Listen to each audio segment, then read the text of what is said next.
Salut à tous, on se retrouve aujourd'hui pour le deuxième épisode de la série où je vous présente 3 séries courtes. Avant de commencer la vidéo, tu peux m'envoyer ta Mangatech sur mon Twitter pour la vidéo Mangatech des abonnés. C'est parti!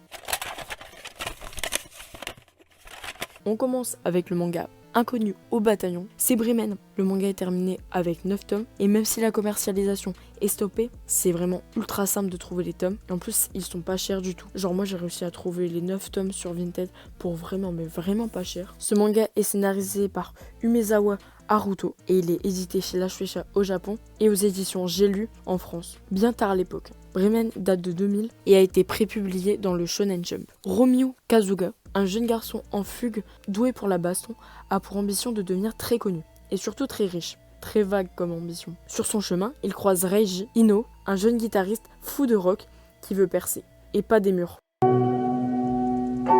Ils vont partir ensemble pour Tokyo et former un groupe de rock nommé Bremen. Pour commencer, Beck est mon manga préféré. Beck est un manga sur la musique. Bremen est un manga sur la musique. Voilà, pas besoin d'aller plus loin. À part te dire que la musique est une de mes plus grandes passions, et les mangas aussi. Donc j'adore les mangas qui en parlent. En plus, il y a une grosse ambiance furieuse, je trouve, qui est aussi quelque chose que j'adore dans les mangas. Les dessins sont old school, mais fins et très doux dans les traits. Les chara-designs sont très diverses et variés, et vraiment haut en couleur. Mais le dessin c'est aussi être humoristique avec des traits plus grossiers. La mise en page est bonne et le dessin est très dynamique avec des onomatopées partout, des lignes de vitesse partout, des trames partout.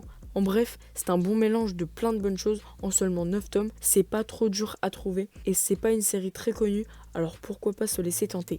En tout cas, il y aura sûrement un jour une analyse sur l'œuvre. On enchaîne avec un manga de CF dont j'aime bien en parler sur la chaîne et c'est le manga de Boichi Origin. Alors Boichi, plus besoin de le présenter. Boichi c'est Sunken Rock, c'est les dessins de Dr. Stone, de Terraform Mars, etc. Le manga est sorti au Japon en 2016 chez Kodansha et il a été prépublié dans le Shonen Young Magazine. C'est un seinen qui est publié en France par Pika et la série est finie en seulement 10 tomes. 2048. Le Japon est relié à l'Eurasie par une ligne ferroviaire transcontinentale. Tokyo, sa capitale, est désormais le nid du terrorisme et du crime. Et dans l'ombre de cette mégapole, lorsque la nuit s'installe, de mystérieux individus s'en prennent aux humains et les massacrent. Qui sont ces êtres qui ne sont pas humains et qui vivent cachés parmi les hommes et qui est Origin, cet individu mystérieux qui les pourchasse. Pour commencer, les dessins de Boichi. Mais les dessins de Boichi, c'est incroyable. Ils sont lumineux, clairs, détaillés, mais tout en restant épurés. En fait, il y a juste ce qu'il faut en détail. Les perspectives sont vraiment bonnes, les combats sont excellents avec du rythme, des rebondissements, de la stratégie, et ils sont aussi très fluides.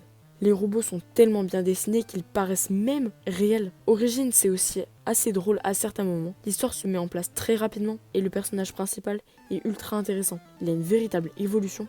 C'est un personnage typique de seinen.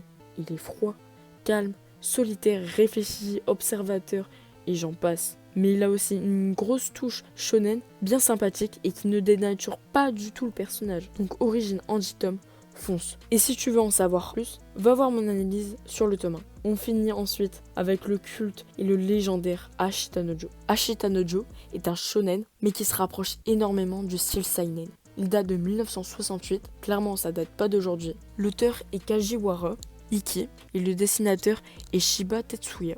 Il est édité au Japon chez Kodansha où il compile 20 volumes. Et en France, il est édité chez Glénat où il en compile 13. Donc les tomes sont vraiment beaucoup plus épais. Du coup, il coûte 10,75€, ce qui est vraiment pas donné. Joe Yabuki est un enfant de la rue, orphelin, bagarreur, qui est régulièrement en conflit avec les autorités. À peine arrivé dans un bidonville, que ses frasques éveillent la curiosité et l'intérêt de Danpei, un ancien boxeur devenu alcoolique. Ce dernier a conscience de l'immense potentiel de Joe et rêve de le voir devenir le plus grand boxeur de l'histoire. Mais Joe n'est pas intéressé par cela et Danpei comprend rapidement qu'il devra gagner la confiance de celui-ci pour le voir évoluer dans la boxe. Ashita no Joe est l'un des plus grands mangas, si ce n'est peut-être le plus grand manga en termes d'influence. Et je pense que chaque fan de manga devrait avoir lu ne serait-ce qu'un tome de cette œuvre. Bref. Pour commencer, le dessin est très old school. Et même si au début, vous allez avoir peut-être du mal, vous allez voir que juste après, vous allez commencer même à l'apprécier. Ce manga est l'un des mangas les mieux écrits que j'ai pu lire, malgré son âge. Et l'écriture, l'histoire, le développement des personnages, etc. est incroyable. Ce manga dénonce énormément de choses qui sont toujours même d'actualité, vous imaginez ? Les combats sont d'une intensité exceptionnelle, Les personnages sont attachants, intéressants et représentent bien ce Japon et cette société d'après-guerre. Le découpage des cases et la mise en scène est très novatrice pour l'époque et il est même toujours très bonne. Le sport est bien amené, il est même amené d'une manière un peu plus différente que d'habitude. Bref, lisez Ashita no Joe, s'il vous plaît, même si les tomes sont chers. Merci beaucoup d'avoir regardé et écouté cette vidéo, j'espère qu'elle t'aura plu. J'ai créé un compte TikTok il y a à peu près 2 semaines et j'ai posté mon premier TikTok. Envoie-moi ta manga tech sur mon Twitter. Et sur ce, je vais te laisser là. Bonne journée, bonne soirée. Ciao.